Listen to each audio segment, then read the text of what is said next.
来人！处长，把这个共党谍报给我抓起来！住手！别动！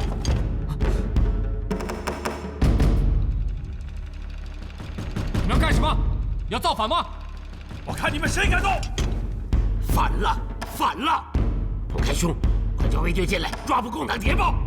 谁是共党谍报？当然是他们！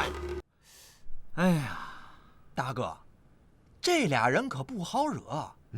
尤其是这黄云龙，手下好几百号特务，挨上他的那不是掉块肉，也得脱层皮呀。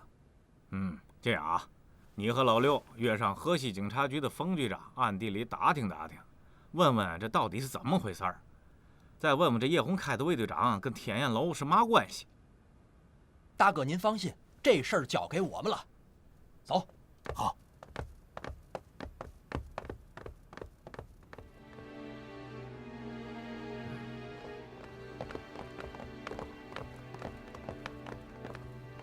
琳娜、孙副官，麻烦你们了，忙了一宿，赶快去休息吧。你们先下去休息吧。是。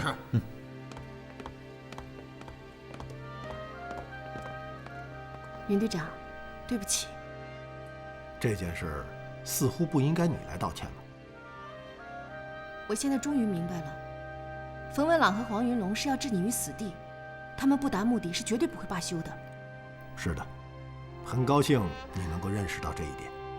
所以我决定与爸爸和奶奶谈谈，让你们住到其他地方去。啊？这……你们别误会我的意思，我不是要赶你们走，而是要你们搬到另外一个住所，我陪你们住在那里，远离冯文朗和黄云龙。说实话，这也是我一直想要对你谈的。哦，在船上我就对你说过，想要在天津做个小买卖，安身立命，比如说开个汽车修理厂，或者经营个曲园书场子。不瞒你说，昨夜我们去天燕楼，就是为了看看书场的地点，了解了解生意的情况。放心吧，这件事我会全力以赴帮助你的。但这也不是一天两天的事情。然而，让你们搬离叶公馆才是当务之急，否则很难逃离冯文朗和黄云龙的毒手。所以我必须立刻找到另外一个地方，让你们住在那儿。我看这就不必了吧。冯文朗和黄云龙虽然处心积虑，但我们心底无私，谅他们也不能把我们怎么样。我越来越担心，这两个人为了达到目的而无所不用其极。哎，我就不明白了，他们为什么这么恨咱们呢？啊？不，他是恨我啊！我从前怎么没看出来，冯文朗竟然是这样的人？知人知面不知心啊！我看这件事以后，他们也会有所收敛。我们呢，在公馆再住些日子，只要盘到了合适的店面就离开。哦，还有一件事，跟叶师长那儿怎么交代？他一直想收下我们做卫队呢。我会让奶奶去跟他谈的。好，那就这样吧。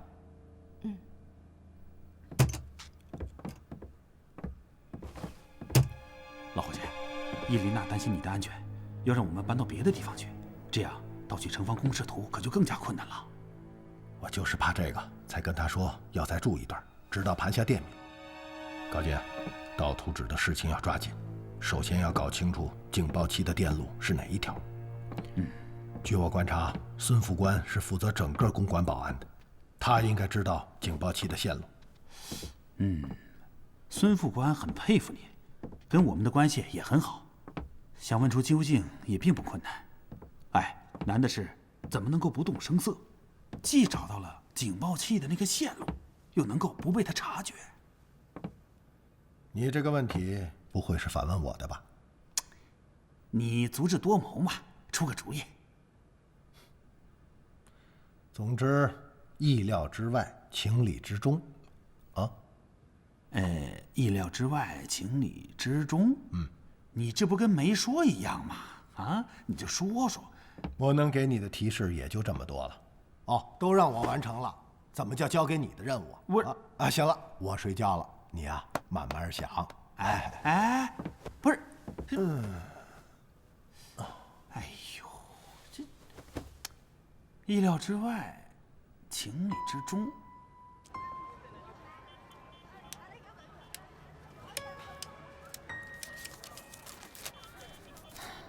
总共是64块8毛4。没错，雪琴姐，跟我算的一样。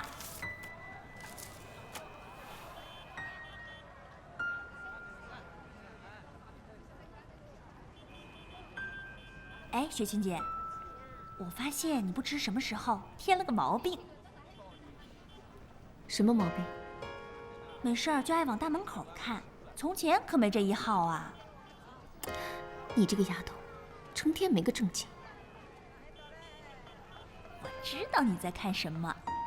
那你说说我在看什么？这算什么意思？传信帽呀。什么传信帽啊？你呀，揣着明白装糊涂，云队长呗。哎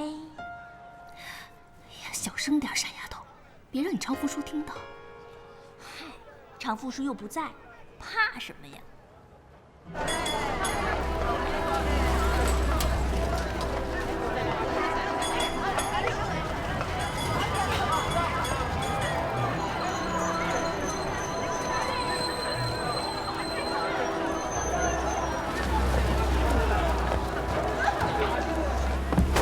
长官啊，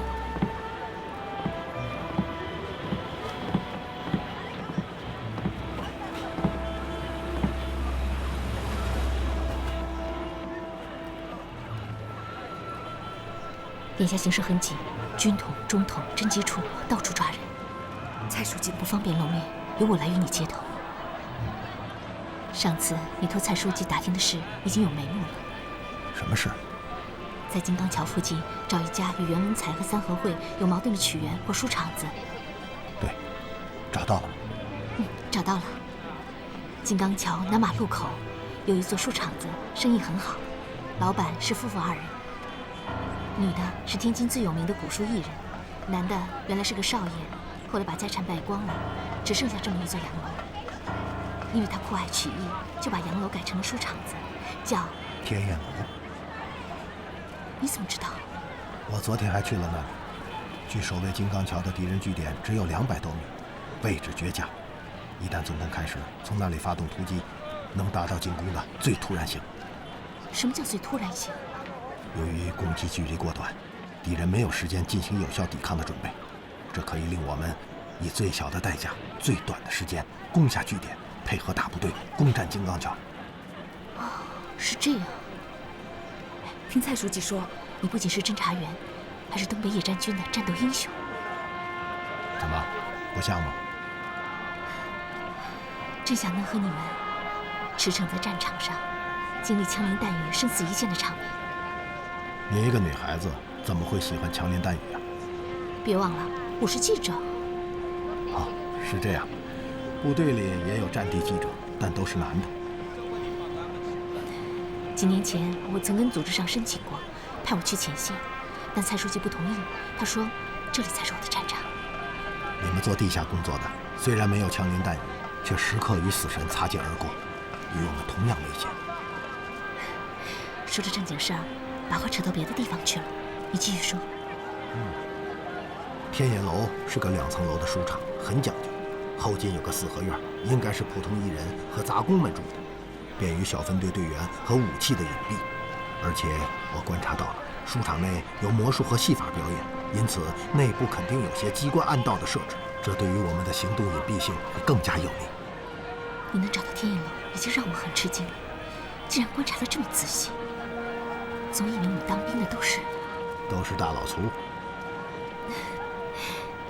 但是你与众不同。梅琪啊，昨天我们在天岩楼与袁文才的武一太五姑和手下的打手发生了冲突。是吗？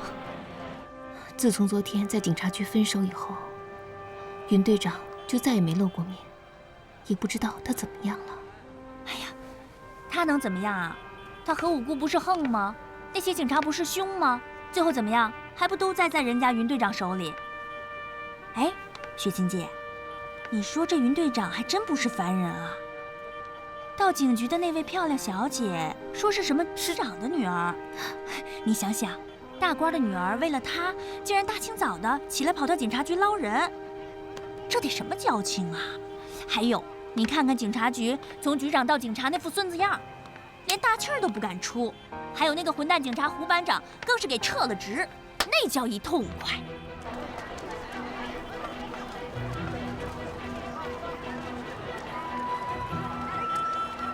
你能不能给我详细说说天燕楼与袁文才究竟有什么矛盾？天燕楼的主人叫刘长福，曾经是个富家子弟，天生喜欢曲艺，后来是迷恋大鼓，到处拜师学艺，曾经拜过刘宝全、关学增等天津的古曲名伶。后来因为嗓子倒仓，唱不了大鼓，又拜名师韩一把学了三弦儿。据说此人在三弦上很有造诣，给很多大鼓的名家名流都伴奏过。唱大鼓的很多名家都是栾丝儿的捧起来的，因此大鼓这个行业很多情况下都是大角儿傍着栾丝儿的。什么叫栾丝儿的？这是合字门的黑话，栾丝儿的就是弹弦子的乐队。你怎么好像什么都懂啊？你知道我是天津人，在参加革命之前曾经混过帮会。我说呢，你对天津卫三教九流的事儿这么熟悉。哦，你继续说吧。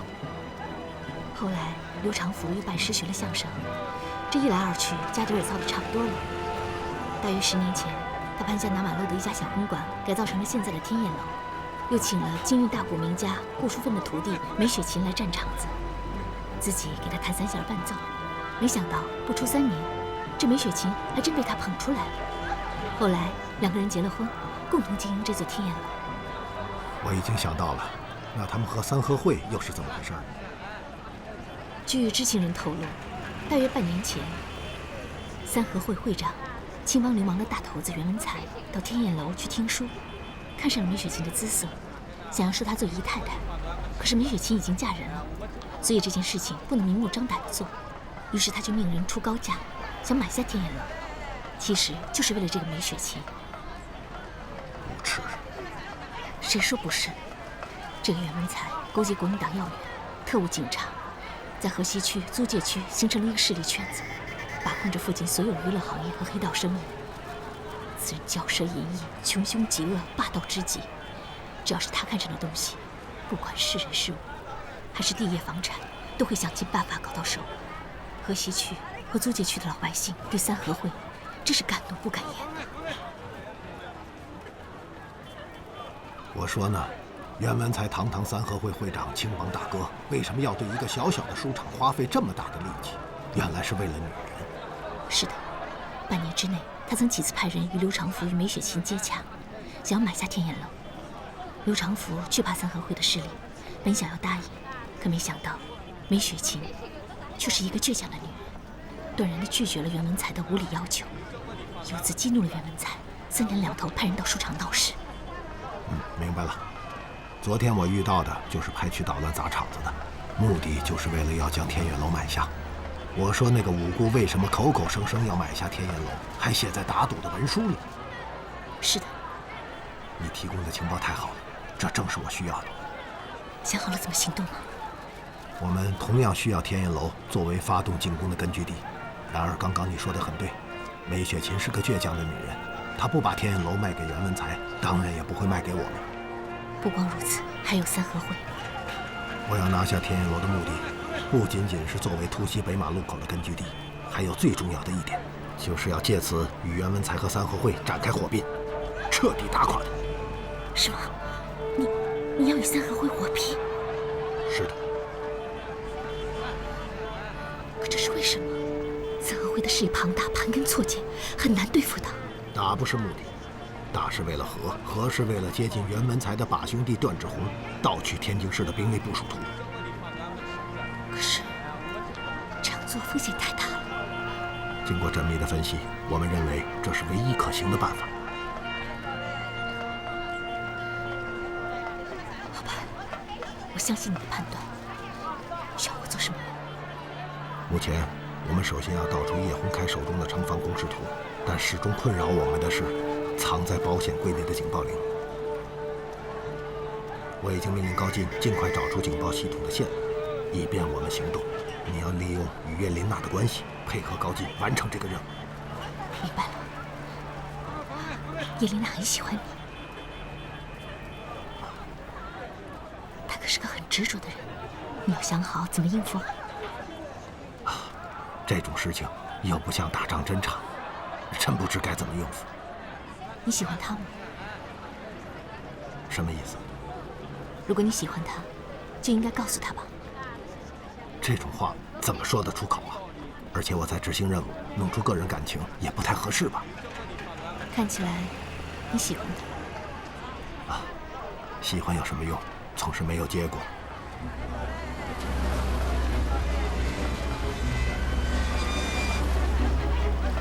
哦，我下车了，我要去一趟天焰楼。要我陪你去吗？也好。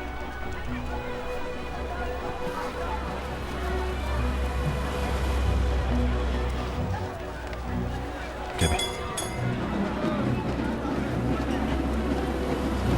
哼，三合会这些人啊，欺软怕硬，就会欺负咱们这些平头老百姓。总感觉他对什么都满不在乎的样子，无论遇到多大的困难，好像都跟他没关系一样。那天他和五姑夺手枪，我紧张的心都快跳到嗓子眼外面去了，可他还是那样，跟没事似的。哎呀，人家呀，那叫胸有成竹。我看云队长手上一定有门子，那个傻蛋何五姑让他给骗了。还记得他对你说的话吗？眼睛啊是会被欺骗的。我从没见过像他这样的人。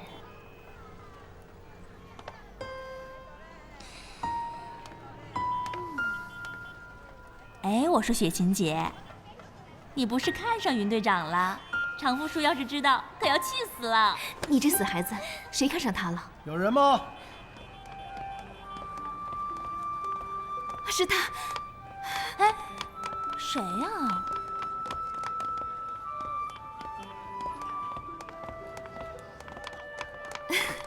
云队长，真的是你啊！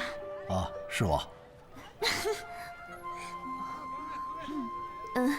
这位是？哦，这位是我的朋友美琪小姐，大公报的记者。你好，古书皇后美雪琴，闻名不如见面。您见笑了。云队长，您可真是不经念的。刚刚我和雪琴姐还说起你呢。是吗？说我什么呢？雪琴姐呀，她……死丫头，别胡说八道，还不去沏茶？好，好，好，我这就去。哦，刘老板不在。他进货去了。哎呀，瞧我，云队长，美琪小姐，别站着，快里面请，快请坐。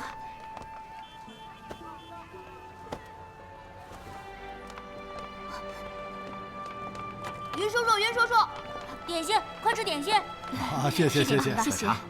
云叔叔，你太厉害了，4、5个大汉都近不了你的身。什么时候办的绝会，教教我吧。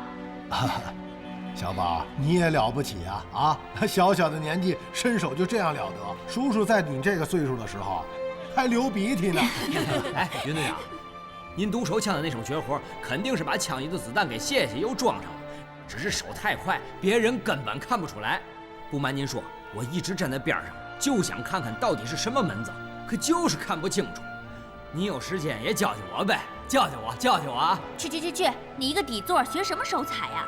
我才是变戏法的，要教也得教我呀。于队长，你教教我吧。云队长，教我吧。行了，你们这是办生会还是怎么着啊？人家云队长来肯定是有事的，让你们这鸡一嘴鸭一嘴的，还能说话吗？就是啊，人家云队长到咱家做客，雪琴姐还没说什么呢，你们都跟吃了蜜蜂屎似的。干嘛？有话也得让雪琴姐说呀。你还不如他们呢，满嘴没句正经话。没关系，这说明大家伙喜欢我们啊。云队长不管到哪儿都特别受欢迎，尤其是什么？尤其是受女孩子的欢迎。云队长，您拔刀相助，仗义出手，救了我，救了天焰楼，我们感谢您的大恩大德。哎呀，不用谢，你们也帮了我大忙啊，我还要谢谢你们。那点小事算什么帮忙啊？都是应该的。您快请坐啊。好。云队长，我们正发愁找不到您，无法表达我们的感激之情。我们正说着呢，没想到您就来了。好，我是来看看三合会是不是又来找你们麻烦了。这2天书场很平静，看起来那些流氓被你的气势所震慑，所以不敢再来了。这些人恐怕不会那么容易善罢甘休。那他们还要怎么样啊？三合会为什么要强买你们的书场？这件事说起来有些难以启齿，但您是我的救命恩人，既然问起来，我不能隐瞒。三合会表面上说是看上了天燕楼的位置，想要买下来，想扩建更大的书场。可实际上是袁文才看上了雪琴姐。你们只想卖掉书场吗？梅琪小姐，天燕楼不光是我和我丈夫2个人的，这也是大红、二奎、小宝、小桃红的，是属于天燕楼所有的人，是大伙儿的家，是我们安身立命的家呀！我怎么能够轻易把它卖出去呢？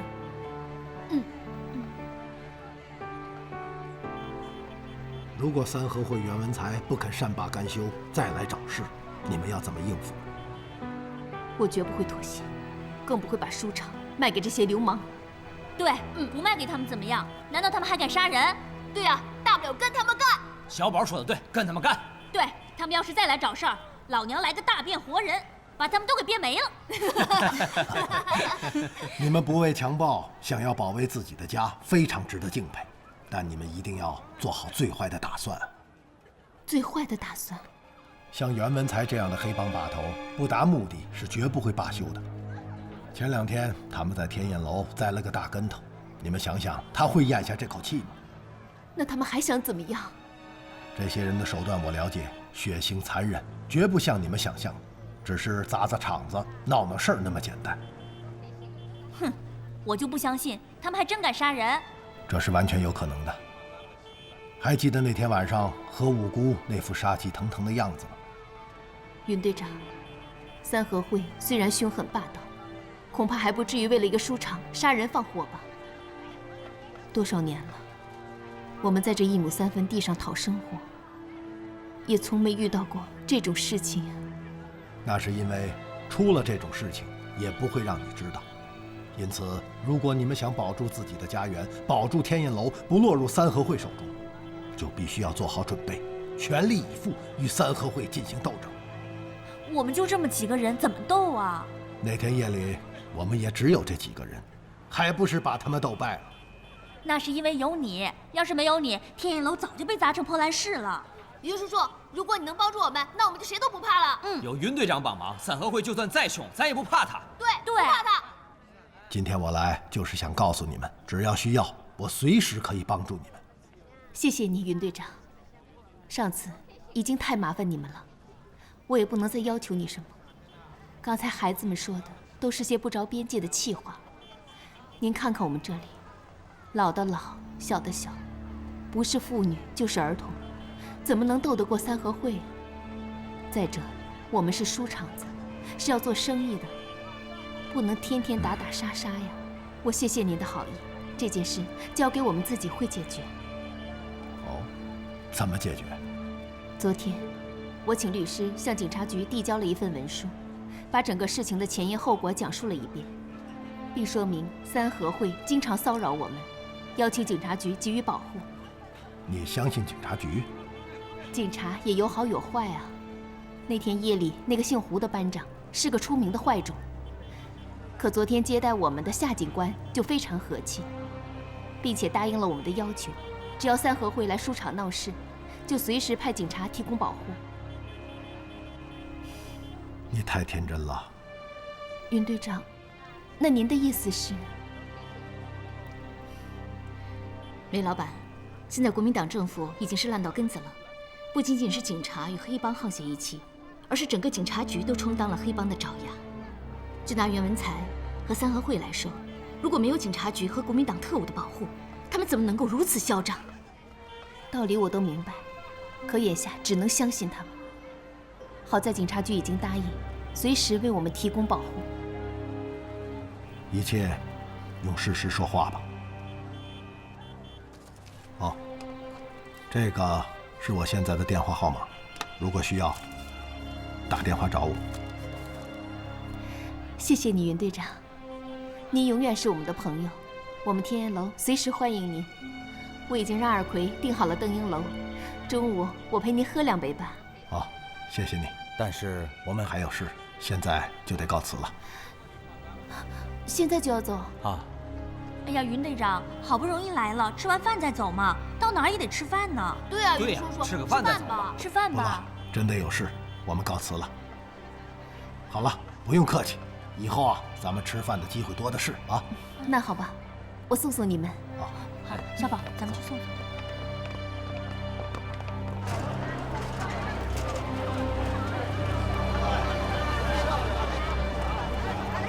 别送了，大家都回去吧。连顿饭都没来得及吃，我这心里实在是过意不去。是啊，吃完饭再走吧。吃个饭再走吧。总有机会的。你一定要常来呀。啊，我会的，快回吧。云队长再见。再见，云队长。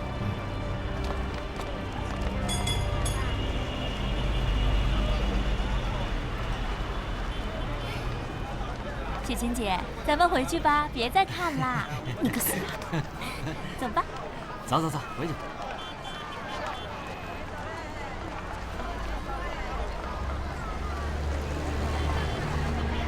这么看来，天焰楼所处的地段果然是绝佳的，完全符合你们的要求。只是不知道梅雪琴是不是能配合你们的行动。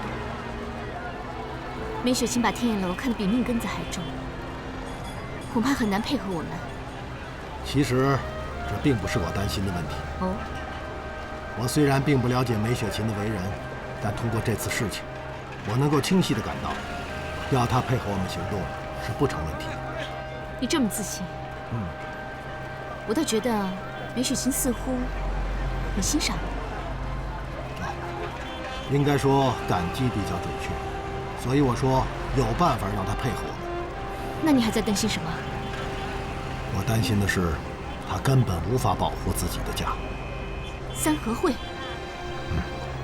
相信我，以袁文才的凶狠歹毒，一定会想方设法干掉他们，将梅雪琴和天焰楼抢到手。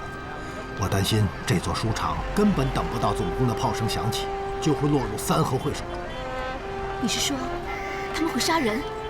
你们总认为杀人是最难以接受的，其实，在这个世上有很多种结果，比杀人更令人感到恐怖。什么意思？尽量发挥自己的想象吧。你的意思是，他们会采用更残忍的手段？可悲的是，在这法律形同虚设的年代，梅雪琴居然还对警察局抱有幻想，实在令我为他和天焰楼的命运感到担忧啊！你是不是有些危言耸听啊？还是那句话，一切用事实说话吧。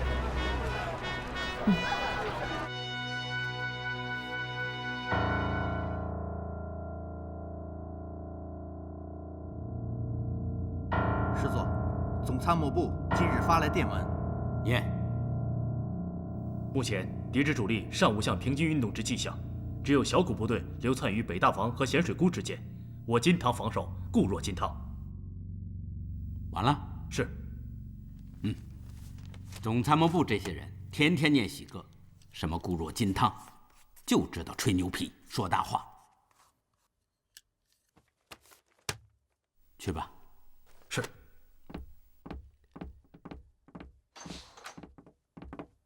小姐。爸爸。琳娜。爸爸。怎么今天这么空闲，跑到爸爸书房来了？爸爸，我有件事情想跟你谈一谈。啊？什么事？想说什么？说吧。爸爸，不知道您感觉到没有，文朗和黄云龙对袁队长总是有些不怀好意。哦。上次家宴书房警报故障，他们就诬陷袁队长潜入书房，企图盗取城防工事图。这个我知道。他对我说，云队长很有可能是共军的谍报人员。前2天他们又诬陷云队长和高队副潜入陆军医院，企图刺杀一位少校。他们深夜带领10几名特务闯到咱们家，要逮捕小分队的弟兄们。有这种事情？其实云队长和高队副是去了北马路的书场子听大鼓去了。他们2个人忙活了一晚上，最后灰溜溜的回去了。哼，竟然闹到我头上来了，简直是岂有此理！我看这个黄云龙是要翻天呀！恐怕不单单是黄云龙的问题。哦，我通过观察发现，出事以后，冯文朗虽然总是抹稀泥说好话，但真正的幕后指使其实就是他。我实在是不明白，他究竟对云队长有什么深仇大恨？为什么一定要置之死地而后快？这个文朗越来越像他爹了，阴质狠毒，富于心计。以前我真的没看出来，他竟然这么阴险。我只是觉得他唯唯诺诺、胆小怕事。现在看来，这些只不过是表象而已。真正的冯文朗是藏在内心里的。爸爸，有句话说，不怕贼偷，就怕贼惦记。光是一个黄云龙也就罢了，可冯文朗是冯伟朝的儿子，有他爹给他撑腰，云队长和小分队的弟兄们，早晚有一天会死在他们手里的。这样吧，改天我去见冯伟仇，跟他打个招呼，让文朗和黄云龙不要再找云队长的麻烦。除此之外，我还想让云队长和小分队的弟兄们搬到其他地方去住。哦，为什么？这里不是很安全吗？在我眼皮底下，他们敢怎么样？住在这里表面看很安全，其实目标太大。我想让他们搬到一个不引人注意的地方。可是我正准备将云建明编入我的卫队，这时候离开。爸爸，还有一件事，云队长想托我跟您谈谈。什么事？他，吞吞吐吐的，有话就说嘛。他说打了那么多年仗，不想当兵了，想在天津找个正经职业，做点买卖，养活弟兄们。哦，他是这么想的。本来我怕您会生气，想让奶奶跟您说的。可是既然今天说起来了，说就说了吧。能够理解，谁愿意当炮灰呢？明知守不住还要守，明知打不过还要打，这也正是我的悲哀呀。爸爸。啊，好了，这件事我知道了，你告诉云建明，就说我同意了。爸爸，你太好了。我在金刚桥附近还有座洋楼，是民国23年，我任天津国民军副司令时，顾长官送给我的。中间装潢过2次，可一直没有用过。琳娜，你应该知道吧？我当然知道。我看就让云建明和小分队搬到那儿吧。真的？爸爸，你是世界上最好的爸爸。好了好了，琳娜，我发现你对云建明好得很呐。啊？是啊。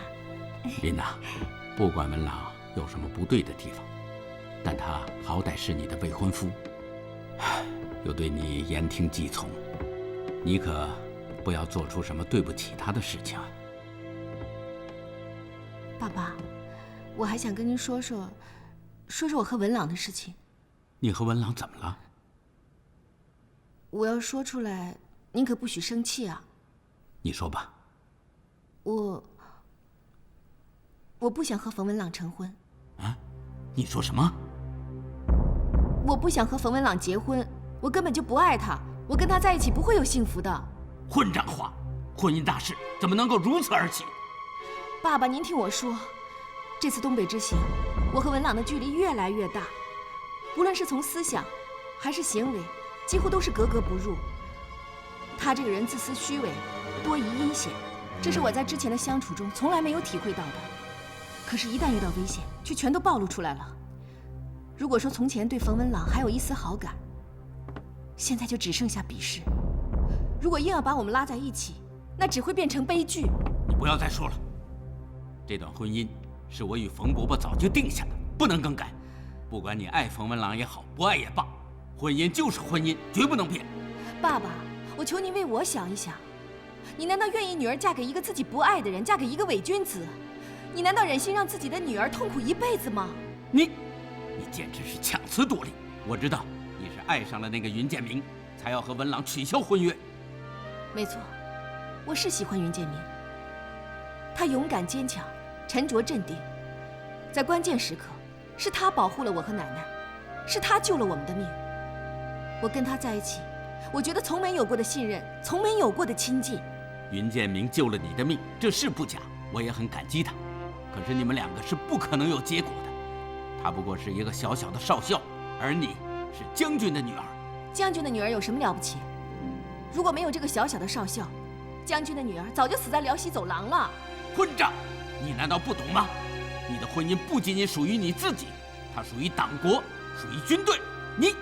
我当然知道这一点，这就是我的婚姻会变成悲剧的原因，因为不是爱而成就的，而是蒋介石和冯伟筹拉拢和控制你的砝码。你给我住嘴！我绝不会变成你们的木偶，我更不会用自己一生的幸福去做这种无耻的交易。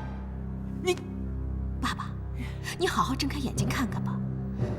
现在的天津就是汪洋大海中的一条小船，10几万守军想要守住一个200万人口的大城市，简直就是天方夜谭。看看天津市民恐慌的样子，卖房子卖地，举家外逃，你难道还要执迷不悟，甘当炮灰吗？冯伟筹为什么要拉拢你？为什么要控制你？还不是要在关键时刻让你替他卖命？说句实话，你叶洪开就是蒋介石、陈长捷和冯伟筹的替死鬼。你这个不孝之女，你给我滚！给我滚！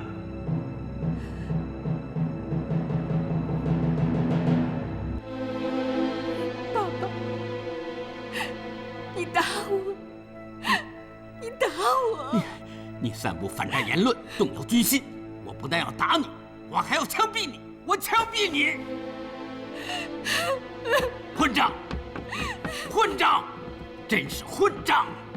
你等着，我要枪毙你！洪开呀，洪开，怎么了？娘，要枪毙谁呀？林娜。什么？好家伙，你这师长当的，枪毙人都枪毙到自己闺女头上了。哎呀，娘，他说要和文朗取消婚约，还说了很多共党的宣传言论。怎么，他不想跟文朗成婚？他对我说爱上了云队长，这简直是……我早就看出来了，洪开呀，林娜虽然任性，但是好坏还是分得出来的。他讲的话也未必没有道理。说到这段婚姻，恐怕冯伟筹就未必安着好心。如果他真拿林娜当做自己的儿媳妇，拿你当成好兄弟，为什么要调你去守卫天津外围？所有人都知道，只要林彪大军一到，外围阵地首当其冲，是变数最大，也是最危险的。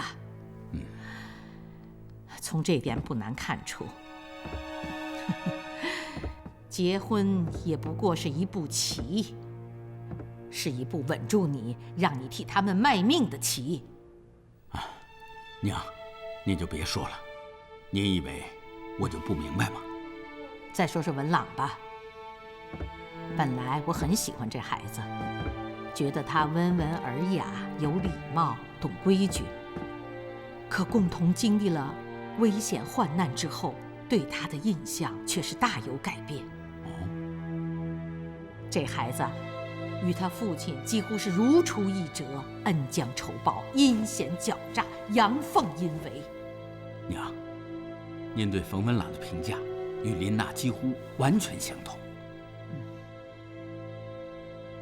洪开，我知道你心里什么都明白，什么都清楚。现在可是到了该为自己打算的时候了。好了，我去看看林娜啊。好。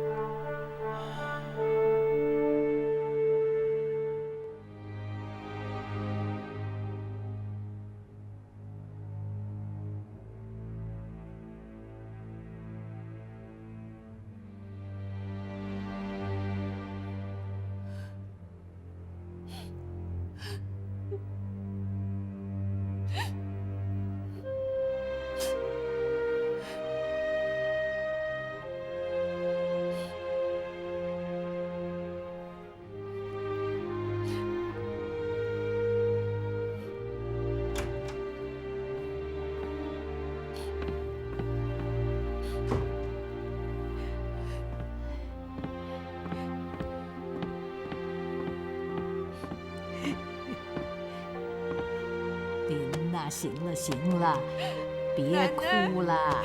哎呦，别哭啊！哎，其实啊，你爸爸心里什么都明白。你以为他不知道冯卫愁是什么人？你以为他不知道这桩婚姻是为了什么？那他为什么还要我嫁给冯文朗？世界上的事情没有非是即否那么简单。作为女儿，你应该懂得父亲的难处和苦衷，不该在人前大吵大闹的，于事无补，更会令他对你感到失望。其实开始也没说到这些，只是话赶话。我就是觉得他被人当玩偶一样摆布设计，自己却还不知，张嘴闭嘴的效忠党国，真是太迂腐了。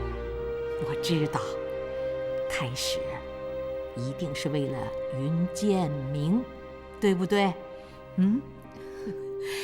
我早就看出来了，你喜欢云队长，但毕竟是门不当户不对，这种事情要慢慢来，不能操之过急。我知道，奶奶，今天是我的话说的有些过分了。好了，你爸爸需要时间，给他点时间啊。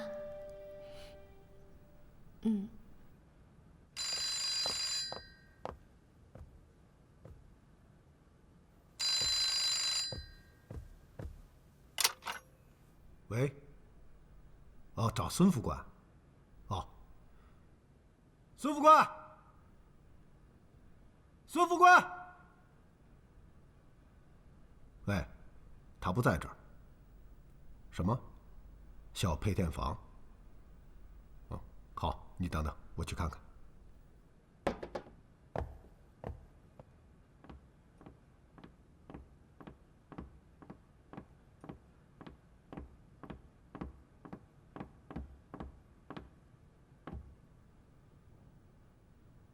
孙副官，孙副官，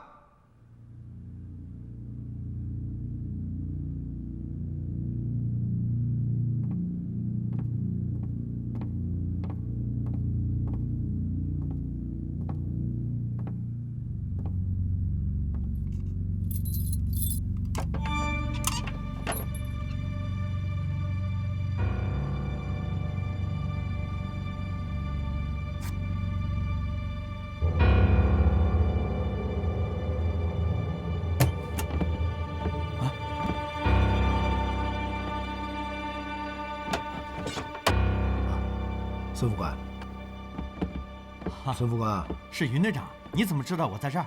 警卫室打电话找你，我说你不在，他们说你在这儿。哦，是这样，我说呢。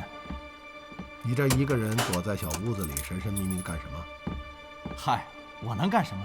检查公馆里的电路呗。好，快去吧，电话等着你。多谢云队长。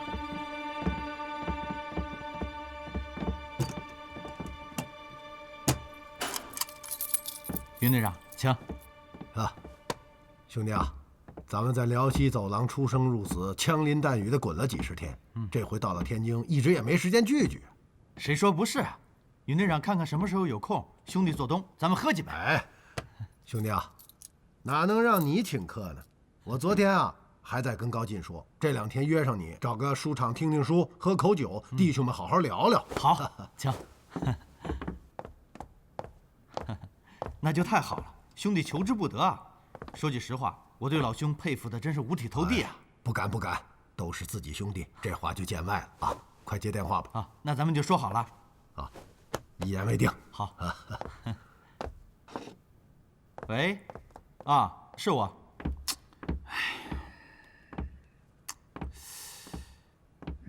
意料之外。哎呀，你可回来了！我仔细观察过了，办公室警报是单一条线路，只有孙副官知道。是的，我已经看到了。什么？你看到了？在哪儿啊？就在1层左侧走廊尽头的小配电房内。哎，你怎么知道的？我亲眼看到孙副官打开了配电柜，中央的闸道下面写着办公室警报线路。啊，真的？太好了！嘘，谈什么你？这就是配电房和配电柜的钥匙，我从孙副官的身上取来的。嘿，真有你的啊！立刻取块肥皂来，按下钥匙膜，我马上将钥匙还回去。时间长了他会发现。进来。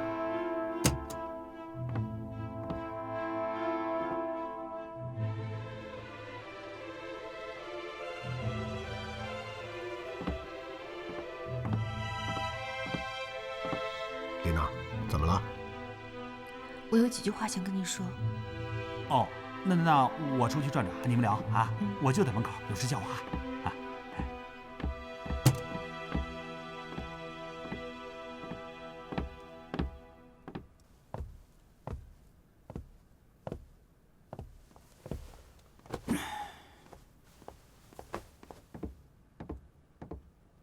师座，怎么了？冯副司令官来了。还有冯参议、侦缉处处长黄云龙。现在哪里？就在门外。哦，快请进。是。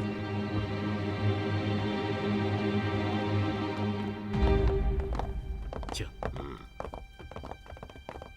文寿兄，开兄来到唐突，还请莫怪呀。哎，哪里。今日造访是无事不登三宝殿的。哦。我和爸爸谈过了。谈什么？我把你的想法告诉了他。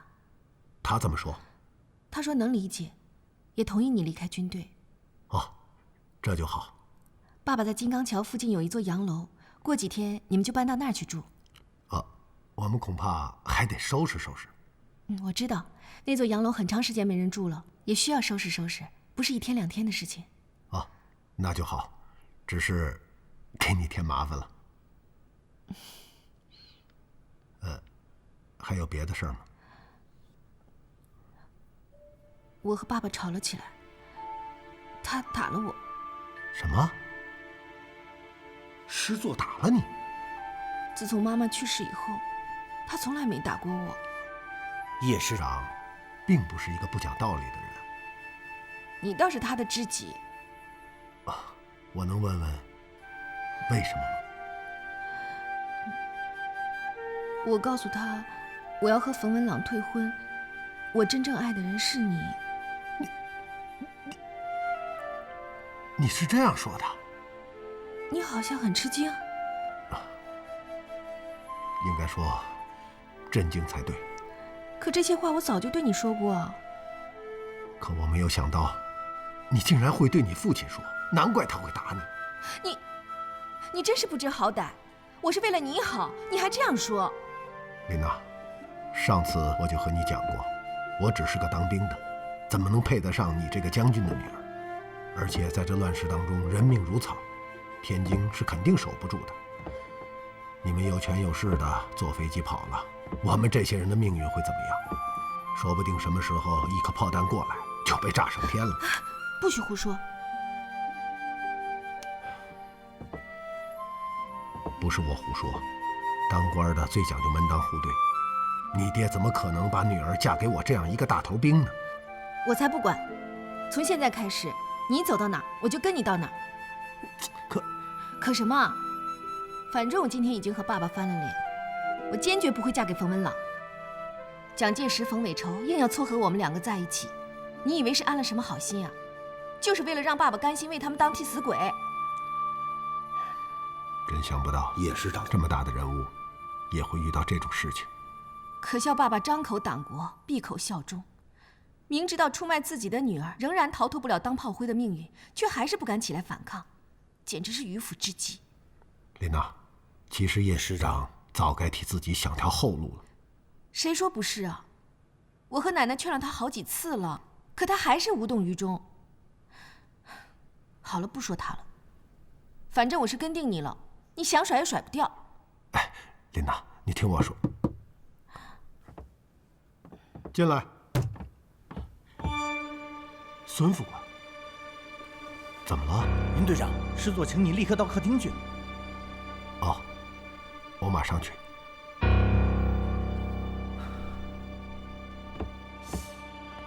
哎，老袁，这么着急叫云队长有什么事儿？不知道，来了一帮人，有冯副司令、冯参议，还有黄处长，都在客厅等着呢。夜猫子进宅准没好事儿。小姐，还是先走吧。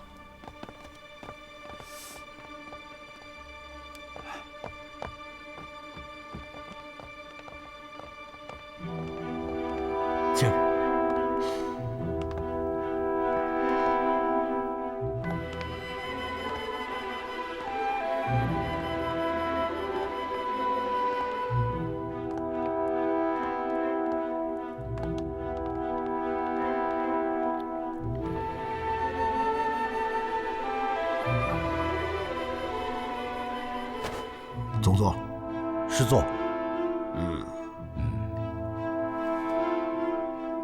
云队长，你是新六军特勤处特训科科长，我没有说错吧？没有，长官。魏超兄，好，非常好，文朗。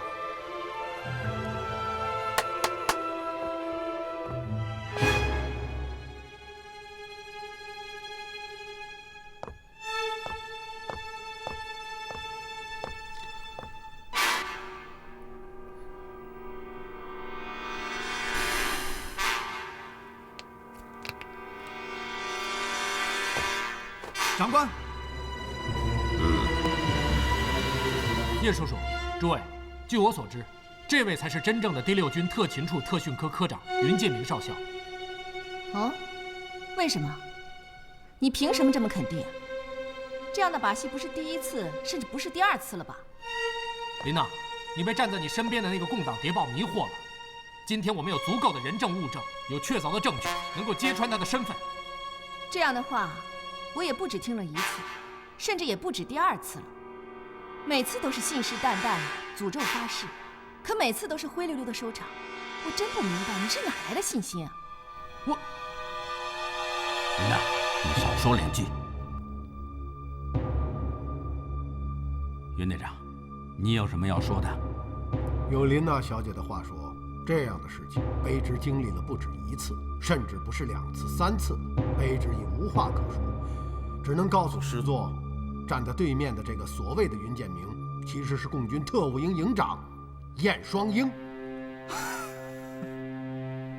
贼喊捉贼，燕双鹰，你才是这个名字的真正主人。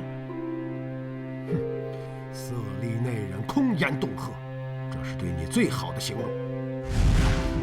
云建明少校，不要与他做无谓的口舌之争，将你经历的事情一五一十述说一遍。是。2位长官，事情发生在11月4日，我正在沈阳奉命执行任务，突然接到廖长官密电，命我率领手下小分队前往丰城，保护叶师长的高堂及令案。然而我们还没有出发，沈阳便被共军攻占。我率领部下死守四方街的一座小楼，却遭到共军特务营的猛烈攻击。为首的就是站在师座身旁的这个假云建明，他的真名叫做燕双鹰。哼。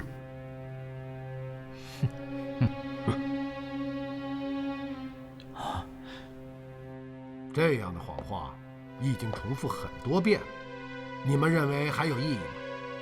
请你让云少校把话说完。当然，说谎者总要把故事讲完的。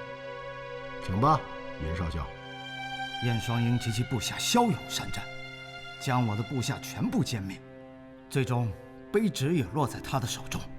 他们缴获了廖长官的密电及卑职的军官证，得知了这次秘密任务，于是化妆成卑职，潜入丰城，救出老夫人和小姐，目的就是为了打入叶师长身边，获取情报，为共军进攻天津做准备。哼，用心险恶呀！既然你被共军俘虏，又是怎么来到天津的？卑职杀掉看守，趁夜逃出纵队司令部。云队长，你还有什么要说的？叶叔叔，他不是云队长。这一点不需要你提醒。对我来说，他就是云建明。他救了我的母亲和女儿，除非你们有真凭实据戳穿他的身份，否则，希望你们尊重我们叶家的救命恩人。是。云队长，有什么话你可以尽管说出来。师座，对这种无耻的陷害，我已经习以为常。崇明轮上，冯参议与这位所谓的云建明定下诡计，将我骗到仓库，逼迫我承认自己是共党谍报。可他们失败。在叶公馆的家宴上，冯参议和黄处长又指责我潜入师座的办公室，盗取机密文件。然而，琳娜小姐证明，在警铃响起时，我们在一起说话。这次陷害又以失败告终。2天前，冯参议和黄处长深夜闯入公馆，硬说我和对付高进潜入陆军医院，企图刺杀这位所谓的云建明。但经过多方调查，在那天夜里，我与高进在金刚桥附近的书场听书，并与当地的流氓发生冲突，被抓进了警察局。他们又一次搬起石头砸了自己的脚，今天这是第4次。是这样的吗？是，但是我们好了，能告诉我你为什么几次3番怀疑云队长是共军谍报吗？因为此人的出现和行动非常的不合理。当时共军已将丰城团团包围，他们是怎么潜入进来的？而且，他们的行动风格与国军完全不同。哦，怎么不同？这支小分队军纪严明，战斗力极强，根本不是国军能够相比的。哼，说得好，魏仇兄，文朗真是有见地，不愧是你的好儿子。混账话！怎么国军就不能军纪严明、战斗力强？简直是岂有此理！我并不是这个意思，只是强词夺理，信口开河。林娜，我不是这个意思，我只是觉得他们与普通国军不同。他们本来就不是普通国军，而是新6军的特种战部队。是。说我率部潜入被共军包围的丰城，卑职倒想多说几句。当时共军的总攻已经开始，卑职率部赶到，发现城北的进攻兵力薄弱，于是率弟兄们攀城而入。这本不是什么困难的事情，对于精于非常规作战的部队来说，应该是轻而易举。而且我清楚地记得，当我们出现在被围困的小楼之内时，冯参议的表情激动、喜悦、热切，就是没有怀疑。如果当时冯参议怀疑我的身份，大可不必随我出城。你说呢？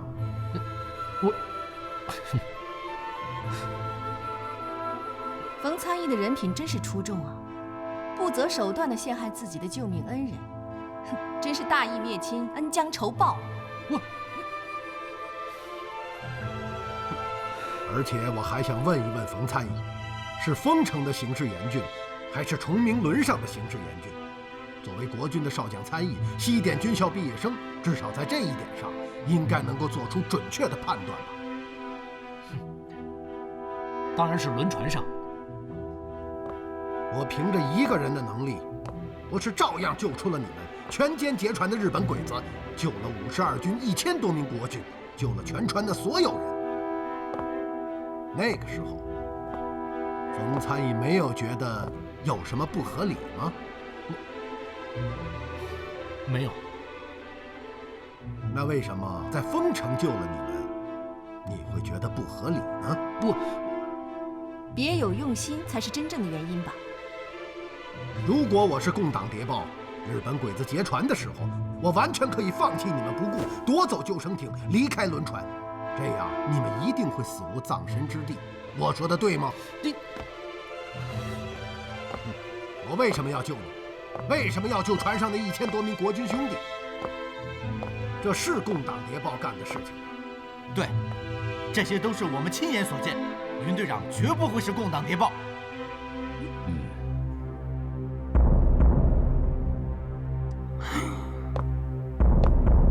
有个问题，我想问一问这位所谓的云少校。什么事？按照特勤处的保密条例，接到长官密电后，明确任务立刻销毁。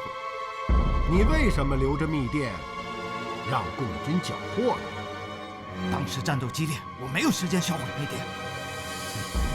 销毁密电需要很长时间吗？啊，10秒、20秒、1分钟够了吗？你强词夺理！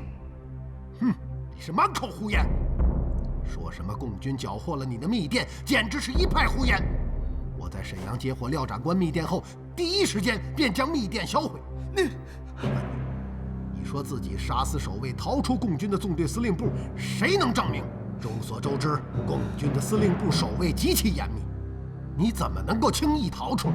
如果你真的能够轻易逃出来，还会被共军俘虏吗？我是被你打败的，不是普通的共军。有一点你说的不错，打败你的确是我，但另外一点才是最重要的，你就是共军。因此，根本不存在什么逃出纵队司令部。你燕双鹰就是共军派来的卧底。你胡说！你血口喷人，姓燕的巧舌如簧，强词夺理。但今天证据确凿，就算你舌灿莲花，也难逃公道。哼，是吗？没有人能够舌灿莲花，假的就是假的，永远真不了。哼，别的卑职什么都不想说了，只是希望这次冯参议和黄处长能够拿出真凭实据，否则卑职心中不服，希望师座给卑职做主。文朗、黄处长，你们二位听到了吗？是。放心吧，这次一定会让你如愿以偿。有请张天华中校。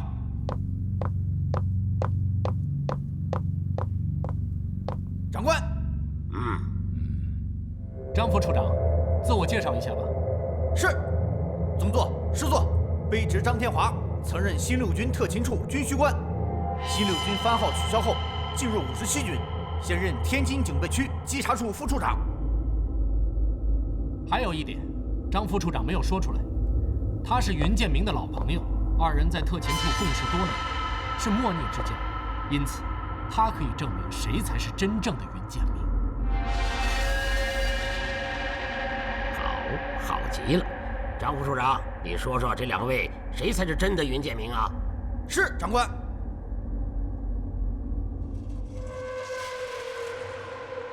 卑职只知道这位是云建明，至于那位，卑职不认识。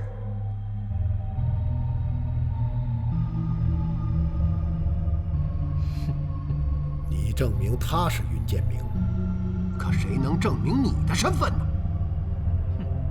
我。这个是我从军中档案库调出的张天华中校的档案，请两位长官过目。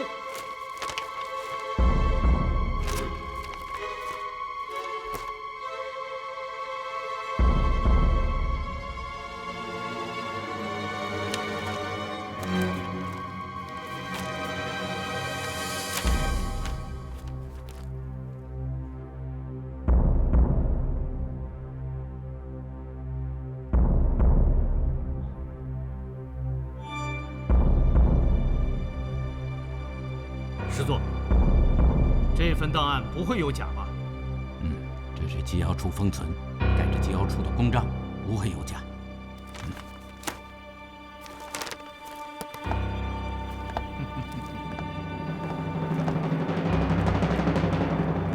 好好看看吧，你死到临头了。哼，真的假不了，假的真不了。哼，说的对极了，这句话正好用在你身上。鹿死谁手还不知道。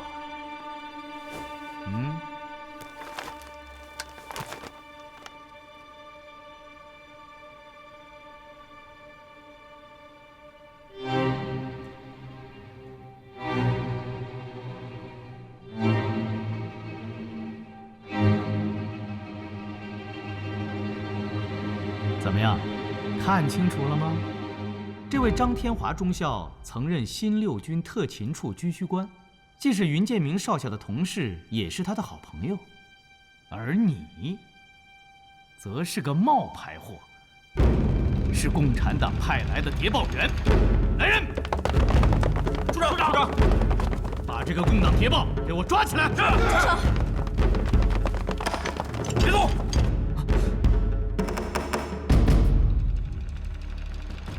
你们要干什么？要造反吗？我看你们谁敢动！反了！彭开兄，快叫卫队进来抓捕共党谍报！谁是共党谍报？当然是他们。可他们并没有承认自己是共党谍报。可事实已经证明，他就是共军的侦察员，铁证如山。彭开兄怎么还执迷不悟？北朝兄，张天华是新六军特勤处的军需官，从这份档案来看，应该不假。可谁能证明他与云建明是朋友？这，回师座的话，云建明是民国29年编入暂22师，就是后来的新六军，任训练官。卑职是新六军组建后，也就是民国33年编入的。我们同在特勤处，他在特训科，卑职在军需科。是的，长官，我和天华是老朋友，经常在一起喝酒聊天。洪开兄，虽然无法证实张天华是云建明的朋友，但张天华是新六军特勤处，这是真的吧？他认识的云建明才是真的云建明，这难道还有错吗？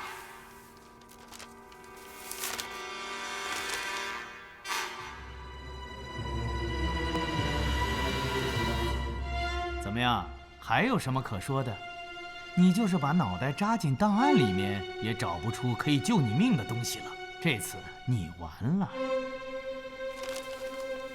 严双英，叫你的人放下武器，束手就擒，否则别怪我不客气了。动手！是。开动！什么呢？你相不相信？1秒钟之内把你们打成筛子，大不了同归于尽。洪开兄，希望你以党国利益为重，不要再计较一些小恩小惠，立刻逮捕这些共军的侦察员。爸爸，云队长救过我和奶奶的命，我们不能恩将仇报。洪开兄，藏匿共党谍报就是通敌，即使我不计较，军统会放过你吗？陈长官会放过你吗？焦总会放过你吗？总裁会放过你吗？你要考虑清楚。云队长，命令你的部下放下武器。爸爸，放下武器！你们这是干什么？啊！放下武器！可他们，你们要造反吗？放下武器！放下武器！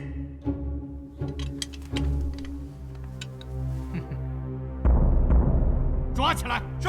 等等，师座，我能说2句吗？你还有什么可说的？你就是共产党的侦察员，你算什么东西？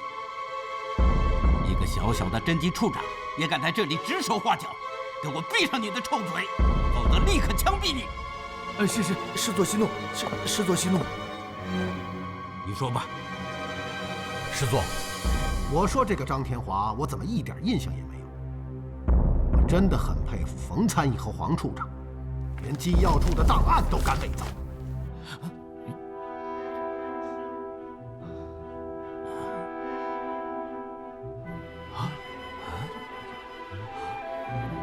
你说什么？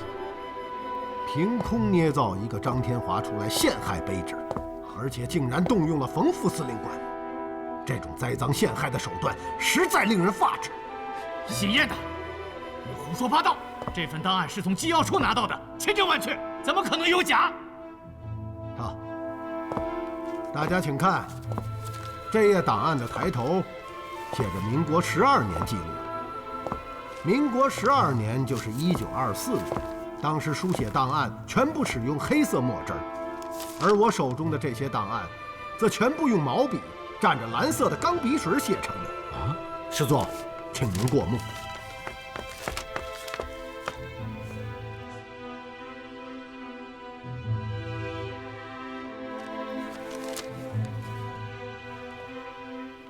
不错，这是蓝色钢笔水写成的。民国12年，军队中根本不可能配发钢笔水，更不可能使用蓝色钢笔水记录档案。师座说的一点不错，而且如果能够用蓝色钢笔水，为什么不用钢笔记录，而要多此一举的用毛笔蘸着钢笔水记录？这份档案是假的。假的？机要处的档案也能作假？这，啊？这，奶奶的，这还有天理吗？这还有天理吗？姓燕的，你这是扰乱视听！机要处的档案也能够作假吗？不承认没关系，我想这应该是很容易检验的。那么，冯参议和黄处长为什么要使用钢笔水而不使用墨汁呢？那是因为时间紧急，墨汁干得很慢，而且味道刺鼻。要是味道消失，最少要几个月甚至几年的时间。试想，一份1924年的档案，距今已有26年，怎么可能还存有墨汁的味道？于是他们使用钢笔水，钢笔水干得快又没有味道，这就是整个事情的真相。师座，请您立刻派人前往机要处检验调查，真假立判。你把档案交给我，让李秘书亲自拿到机要处查一下就清楚了。李秘书在。师座，拿着这份档案到机要处找严处长，就说我要查一查这份档案是真是假。如果真的造假，我就要上报剿总，严查此事。放造机要档案是要掉脑袋的。去吧。是。李秘书，等一等。长官有什么吩咐？洪开兄，且慢且慢。怎么，魏仇兄，还有什么话要说？先不忙检验，还是让他们把话说清楚。也许是误会，贸然惊动剿总，就难以收场了。哼，误会，我看不像吧。刚刚我还说过，假的就是假的，永远也真不了。你就是个冒牌货，我才是云建明。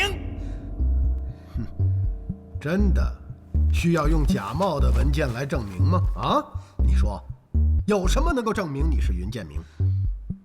除了这个和你一样的冒牌货，还有什么啊？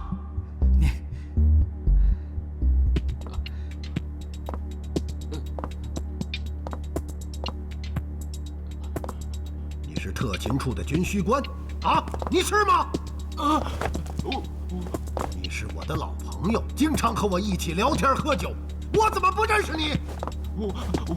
你是谁？是谁？我与你无冤无仇，为什么要陷害我？为什么？得罪过你吗？杀过你父亲，烧过你的房子，为什么要陷害我？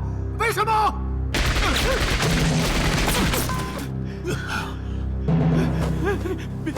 别开枪！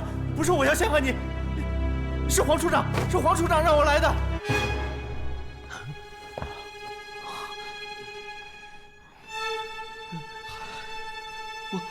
我是个戏子，在电影片场跑龙套的，是黄处长找到我，让我假扮新六军特勤处的军需官，假装认识这位老总。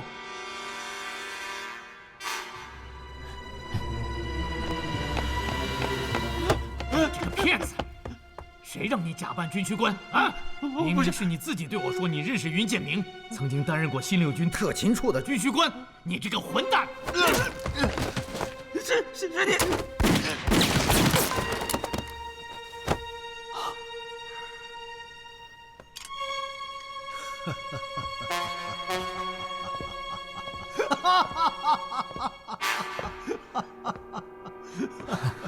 云队长，误会，这一切都是误会。爹，我是黄处长他。爹，别叫我爹，我没有这样不争气的儿子。哼，你们不是说证据确凿吗？不是说云队长就是共党谍报吗？现在是怎么回事？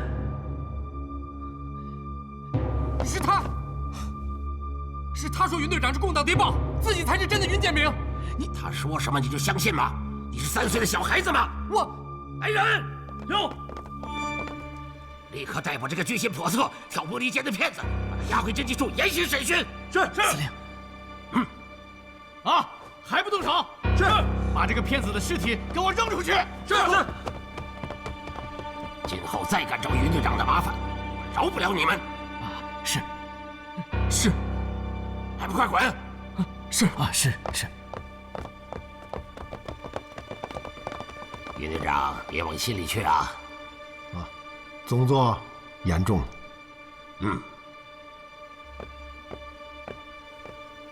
洪开兄，实在不好意思，是我太轻信他们了。我还有个会，先走一步了。洪开兄，告辞。不送。洪开兄，留步。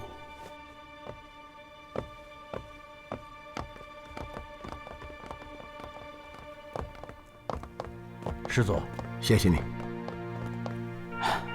该道歉的是我，真没想到冯氏父子和黄云龙竟然如此卑鄙。早在意料之中。琳娜小姐说过，他们是不会放过我的。